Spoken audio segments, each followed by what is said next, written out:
Now, on Monday Night Rugby this evening, we are reuniting two former teammates. We've done a few of these of late on the show. Ronan O'Gara partnered up with Peter Stringer. On another evening, we had Rog with David Humphreys talking about their rivalry. We put Ronan with Brian O'Driscoll together a few weeks back. That was a really interesting chat. Tonight, we are welcoming Brian back again. Hello. Hi there.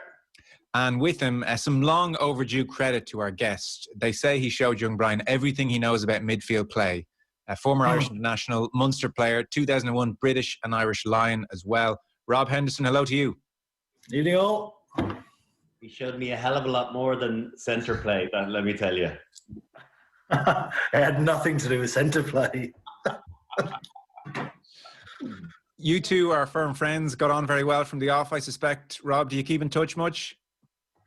You know, we were just saying before you hit the record button. So we've got all of the rude stuff, all the swearing, etc., out of the way.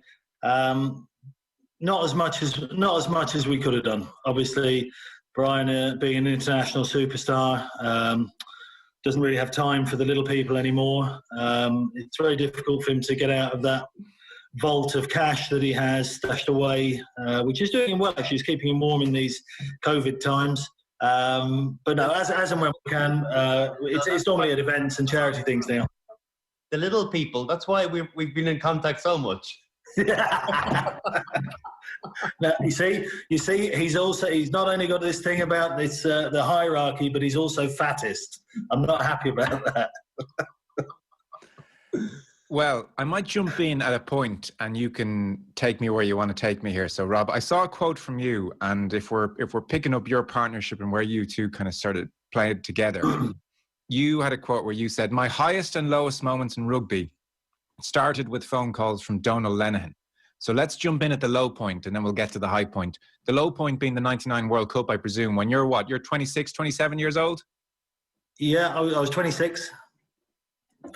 Looked a lot younger, very fit, obviously, having just come out of the amateur era, which I think is what Drico was alluding to about things that I may have taught him when he's just entering the scene. And obviously, Brian was obviously involved in both of those tours. I get a phone call in '99, having played reasonably well in the '99 Six Nations. Didn't get selected, and it was Don Lennon Mannix that rang me and gave me that bad news, unfortunately. So I did what most players do. I went on the lash for 3 months and then decided I can either be an average player or test myself. So I tested myself, and a couple of years later, he gave me the phone call to say I'd made it on the Lions tour. So that was the big wake-up call for you, was it? Well, it was one of them. It was one of them, having played 5 years as an amateur at London Irish, with everything that amateur rugby, London Irish, and the bright light of London goes for it. That I had to do something. But yeah, it was a kick up the hole that I think I needed at the time. Obviously, desperately disappointed because Brian had just come onto the scene. Was obviously you want to test yourself with and against the best, and even at that age, when you've got quality and class. So I know that Brian doesn't need me to blow smoke up his rear end, because he was he's a top man. B, he was an unbelievable player, even at that early age, and his career is testament to that. So missing out on playing with good players, going to a World Cup, those things are disappointing. But I think the following few years more than made up for it. Hendo, on the transition from that amateur era into professionalism, how long do you think it took for the penny to fully drop for you to understand what was expected of you from a professional point of view? Because certainly from my point of view, I came out of school and went straight into being a professional, but it still took a long time. I can't imagine how hard it must have been to be working and playing, competitive rugby, and then playing international rugby, and then all of a sudden be paid, but to change your psyche. Well, it's something that I remember. I was at London Irish at the time, and Sir Clive was our coach back in the day. And I remember when he actually rang me up. I'd been working for 4 years at this stage, and he rang me up and said, "I'd like to make you our first professional signed player at London Irish." And I think before he got the R of Irish out, I'd said yes. So it was, what you mean? You're actually going to pay me to do this at the weekend? But that whole transition of going to work every day and then training you 2 nights a week or 3 nights a week if you did a little bit extra, and then being full time into it, I'd suggest it took, I don't know, 2 years, maybe 3 years even, because it went pro in around 95, 96. And trying to get your head around, this isn't an excuse for you to be with your buddies all the time and just and go for an afternoon session. No, that's not what it's about. It's about being the best player you can be and about coordinating your team and then going on from there. So it did take quite some time, to be honest with you. And Rob, was Donal Lennon or whoever gave you the message explicit in that it was maybe down to your fitness and you could be working harder and doing more, or was it just a brief enough, listen, not this time around, Rob, goodbye? Yeah, no, I mean, to be fair, he had fair reasoning, because I was man of the match twice in the Six Nations that year, and they took Matt Mostyn from Connacht. So it was a fair call. Stop laughing, Rico. The truck, I haven't heard about the truck in a while. There you go now. So no, it's just one of those decisions. And funnily enough, I'm good friends with Phil Danaher, and I see him regularly. And for the last, I don't know, 20 years, he's always said, "Hendo, I voted for you." And there was only 3 in the panel. So if Donal told me he voted for me, Danzer told me he voted for me. That had 3 votes. That was that was the issue. So no, it wasn't that. It was just tough calls that need to be made, and you take it on the chin and get on with it. Am I right in saying you found your fitness trainer in the Yellow Pages? Correct. Yeah. Yeah, I obviously having missed out, and after my 3-month sabbatical, having a few beers and watching the lads obviously do so well in that '99 World Cup. I went to the. Are you wearing your Argentina jersey by chance? Absolutely not. Absolutely not. No. If there's one thing I am, I'm definitely not bitter, but and fully supporting the lads. But yeah, I wanted to get fit and I didn't know how to do it, so I just picked up the Yellow Pages. I found a guy called Warren Lachlan in the book. I rang him up and yeah, I took it from there. So I trained with him 6 days a week. Trained with the club twice a day, and then trained on my own in the evening. So 4 times a day, 6 days a week, really. Wow. Which is better than the cycling I was telling you about earlier, because I did actually manage to lose a few pounds doing that.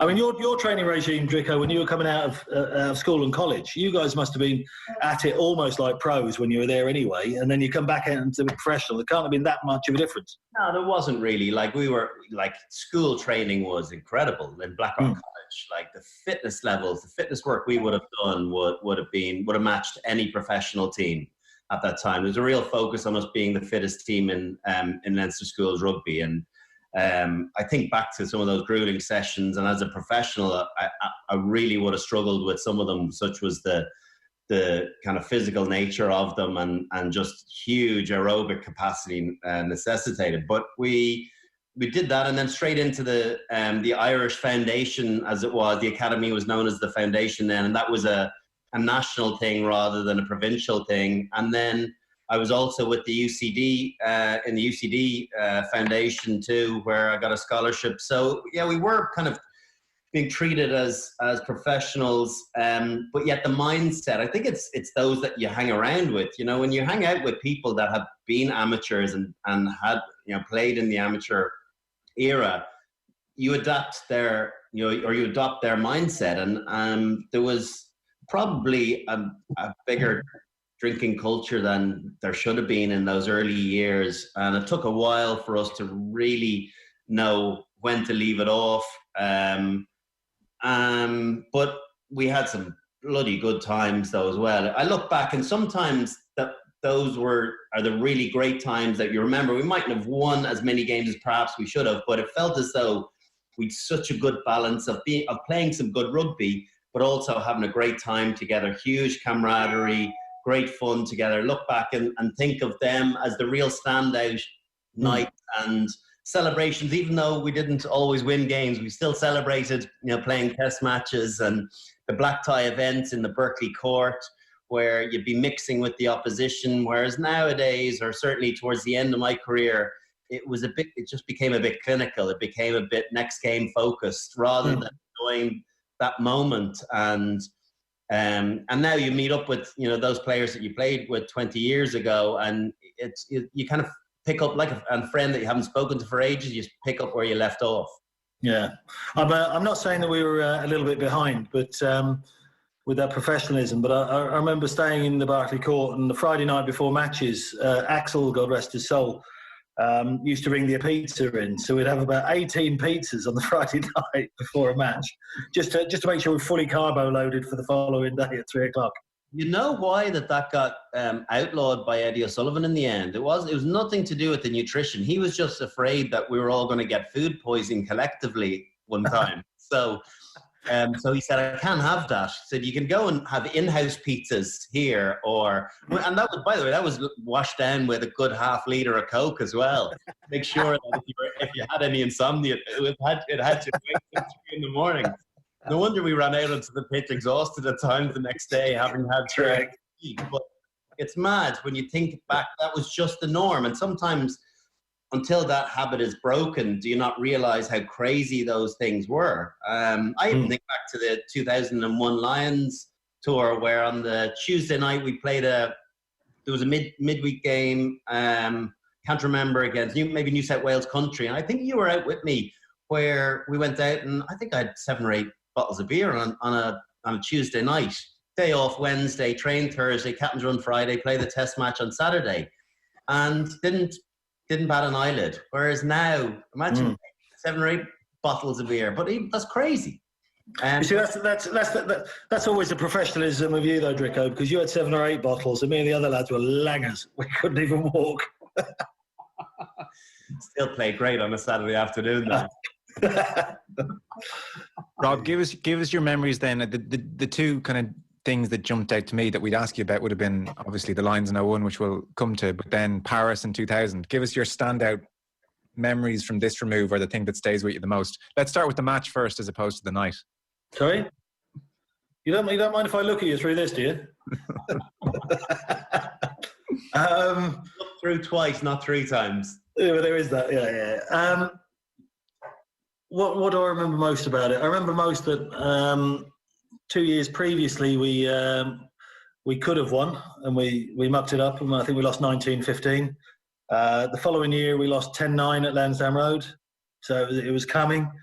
But obviously in 2000 we had a certain up-and-coming superstar with us, and we just had a bit more belief.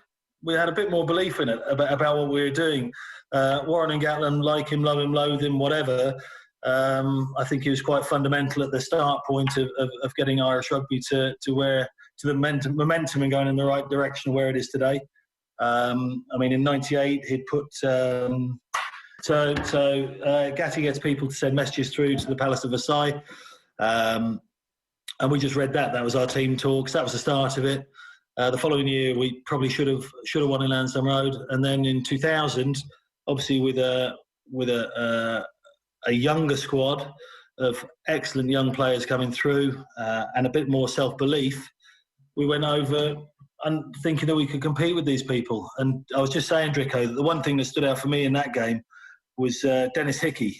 Oh yeah, what a tackle that was! Oh my God, he played brilliant. Full stop. I watched the game, a bit of the game. They showed it back on Off the Ball there a while ago, and they were talking about it. And so I watched the first 5 minutes. His first touch was not magnificent. Do you remember his left foot used to be a rocket launcher, or it could be a sand wedge shank?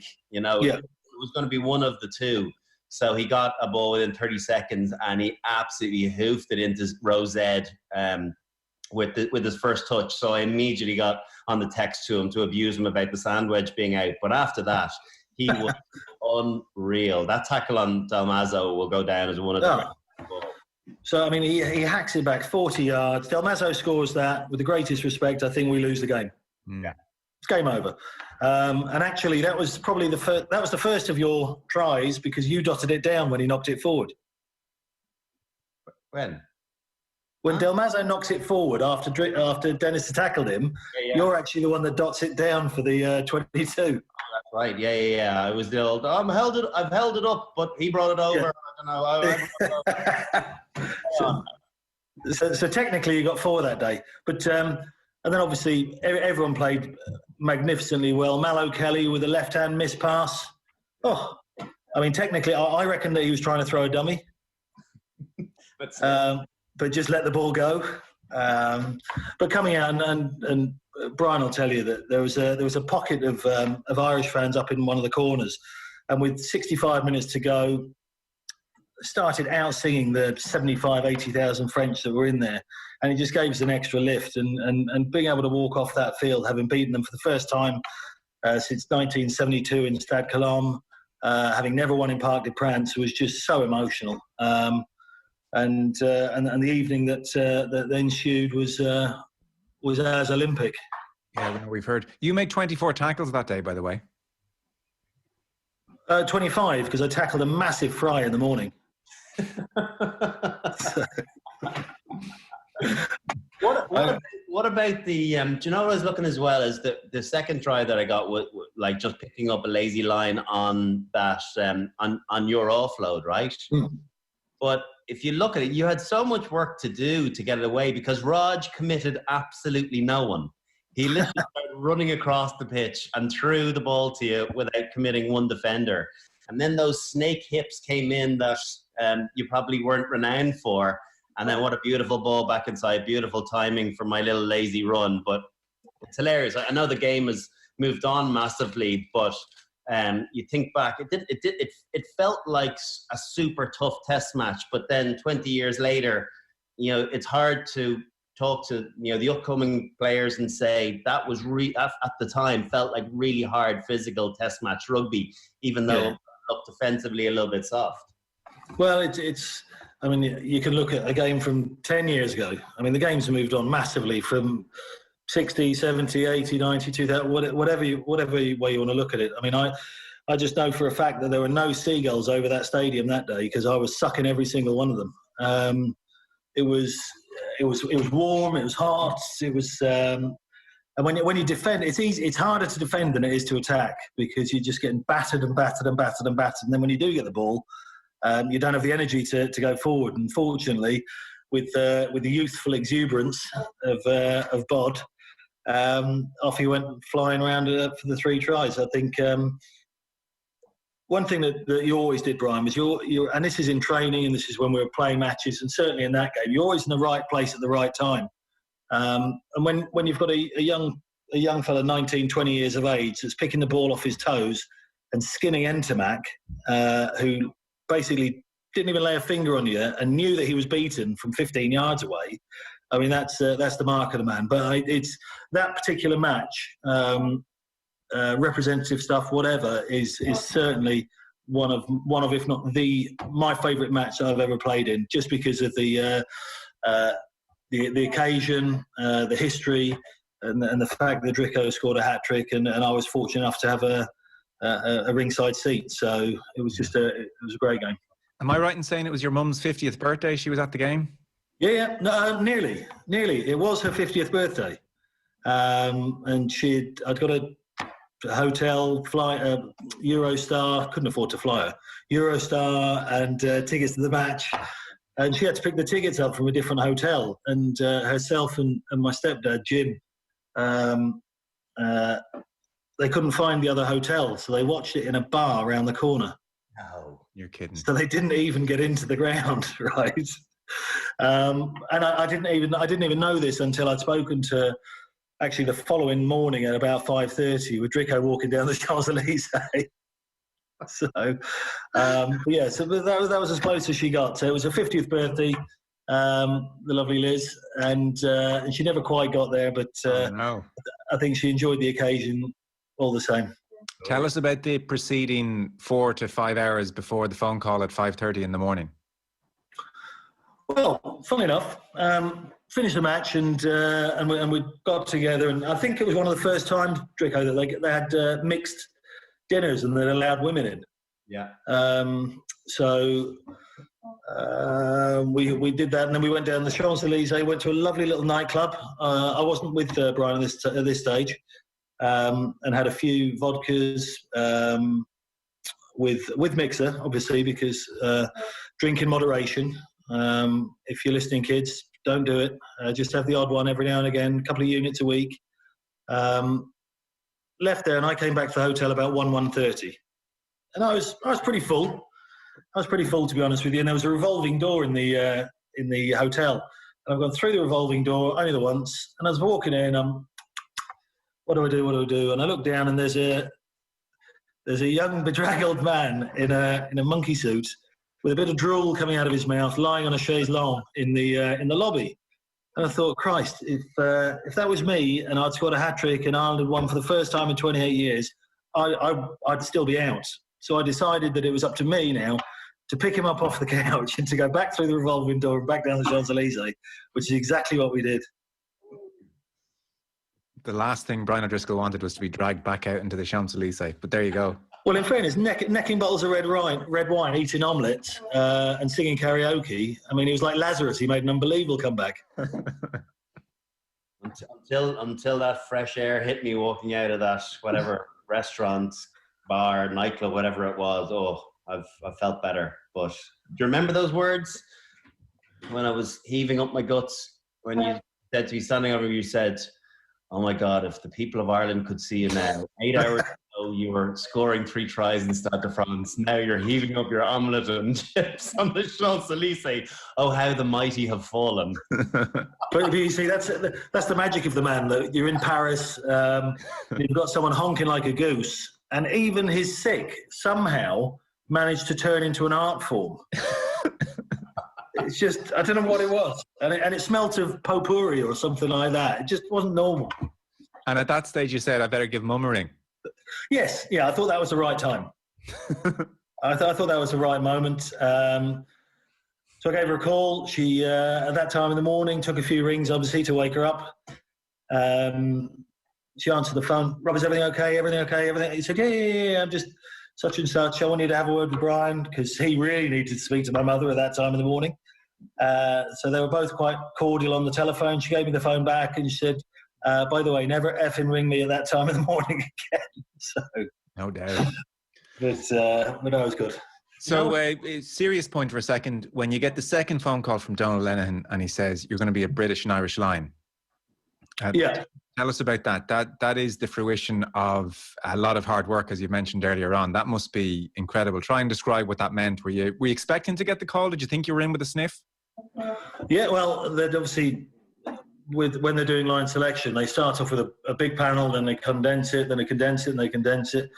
And that year, I'd actually, because I'd got the personal trainer, etc., and was trying to up my game, I suppose.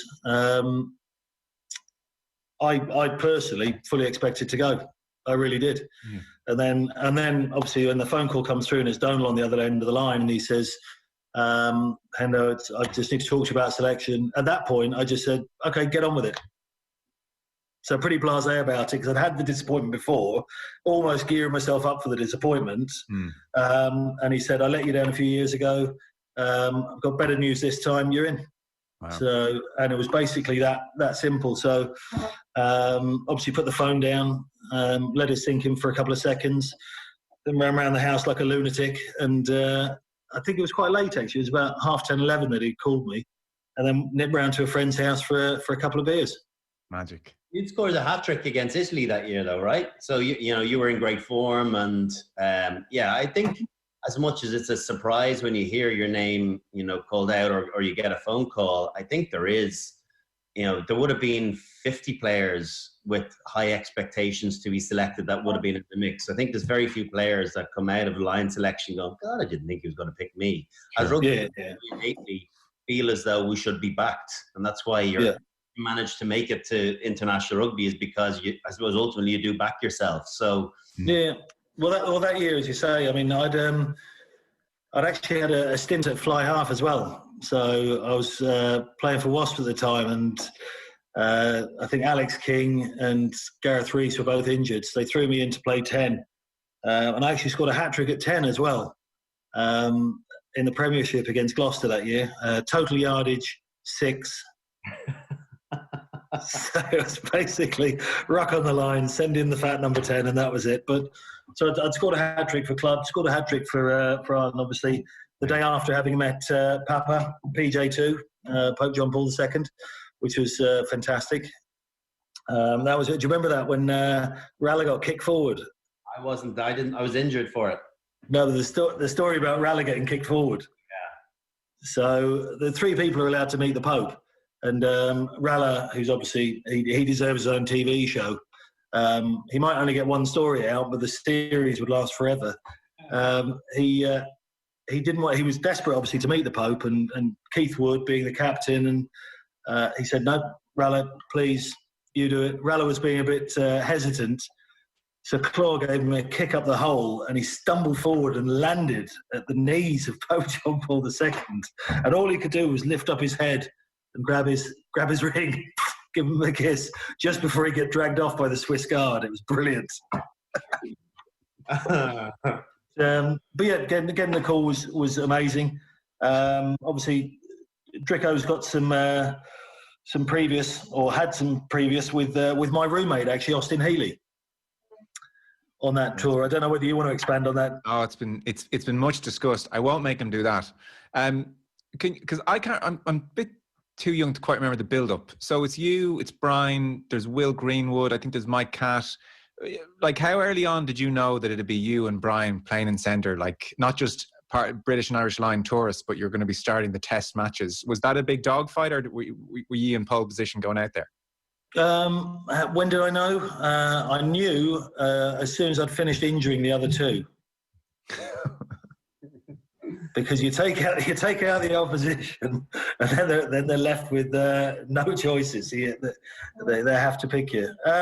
I don't know. It was one of those things. Obviously, Catty was playing well, and so was Will. Obviously, Will having missed out in '97 with that terrible injury. Yeah. Because he should probably have played in that series anyway.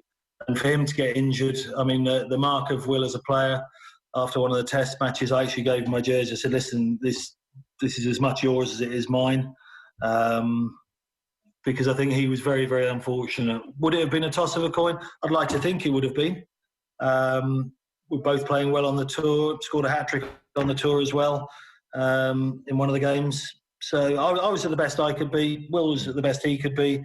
Unfortunately, injury took that away from that thing away from the selectors. But obviously, having played with Brian for the last couple of years, it was pretty seamless. And having obviously Johnny Wilkinson and Brian O'Driscoll, it's a dream for me to sit in that back line. So would I have been picked if they were all in? Of course I would. Absolutely. Absolutely. Brian, how did you 2 operate as a centre partnership? Was there much talk beforehand, much talk on the pitch, good understanding? I know the game was very different then. Yeah, I think there was a good understanding. I think we probably, pretty clearly defined roles. Obviously, I think Hendo gave you great advantage line, but he had a good offloading game as well, which is probably, underrated. A la the second try in Paris. That ability to hold it to the last second. So I think it's just a case of trying to run good lines and have him, when you are running decoy lines, you got to be that viable option. And that's what holds defenders down on the inside. I think we had a good understanding. There wasn't always a huge need for communication because you get to know one another's body language quite clearly. I think Phil Larder, the English defensive coach who was with the Lions, was nervous about the 2 of us defending together for the first test, that we didn't maybe understand his system properly. And then I remember him coming up to us after the first test going, I was completely wrong. I mightn't have had the faith, but I've never seen a defensive display from centre pairing like that. So that was nice to hear, considering where that England team were coming from. So it was, I think we worked well off one another. There was a real comfort and a knowledge of how one another operated, and that on our day that we could cause issues. And defensively, I thought we were a pretty solid unit. So always good memories. I think if you, I don't know whether you've got video of obviously waltzing O'Driscoll flying through the line, but rugby is still all about inches. And if you go back to the ruck just beforehand, pump those legs, boy. You'll see me lean onto the ruck and then think, shit, I'm being watched here, and then have to pump my legs, and it moves forward an inch. But as we all know, an inch is the difference between an oo and an ah, and that gave you the space to go. So, I'm claiming an assist on that one. Oh, very good. To sum up before we let you go, how did you enjoy trading the bright lights of London for Castle Connell?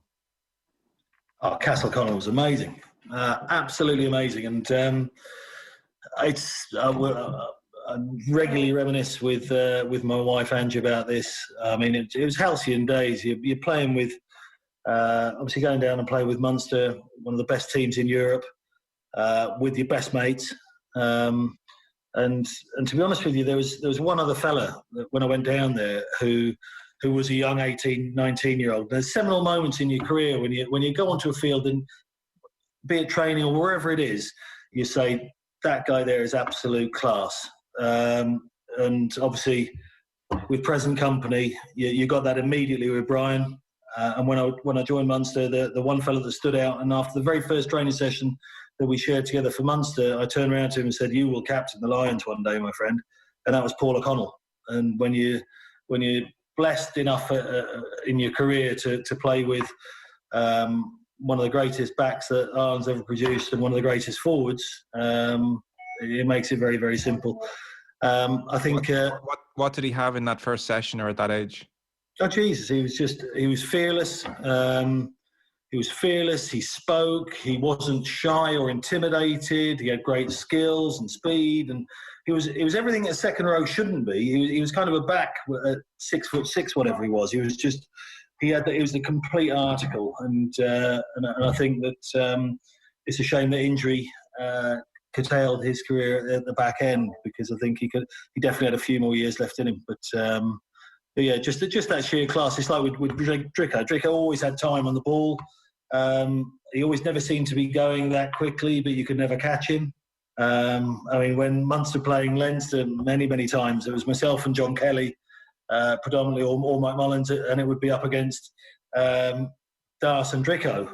So it was, can our forwards win enough ball? And if they can't, we've just got to get off the line and shut those guys down, because don't give them any space, because they'll just dance around you, which would have been the case. I mean, obviously, to dance around me, you'd need a feeding station on either hip, but we just had to shut them down. So Dricko was just, I don't know. I don't want to talk about him as a rugby player, because everyone talks about him as a rugby player, and you've got a million videos and DVDs and things you can hear about him. But first and foremost, as a man and as a young man, and for me, watching his career progress, and that kind of ebbed and flowed as well, from a young guy that was fearless, that didn't have any issues with taking on 50, 60 cap internationals, to then going into the gym and bulking out a bit, then coming back down and working more on skills and adapting his game over his career was just amazing. And I'm just delighted to have been a small part of that. Well, listen, thanks so much for coming on. It's been great to hear from you. Great to reunite you two. You'll always have Paris. Before we go, Joe, I had to find out from one of the lads to see whether there's a backline play in the Ireland camp still called the Hendo. Do you know that? 20 years on. Is there still? Still, yeah. I reckon it's either a miss one or a dummy scissors, because I had the best one in Europe. It's just pocket 12. Give us a time. Love up the fat lad. The Lions used the Hendo as well in 2013. I think 2009, 2013. But I was impressed to hear that they're still going 20 years on. So you probably left your mark. Love it. Love it. The Hendo. Listen, Rob, thanks so much. Brian, as ever, thanks a million. Cheers. Good to chat, Hendo.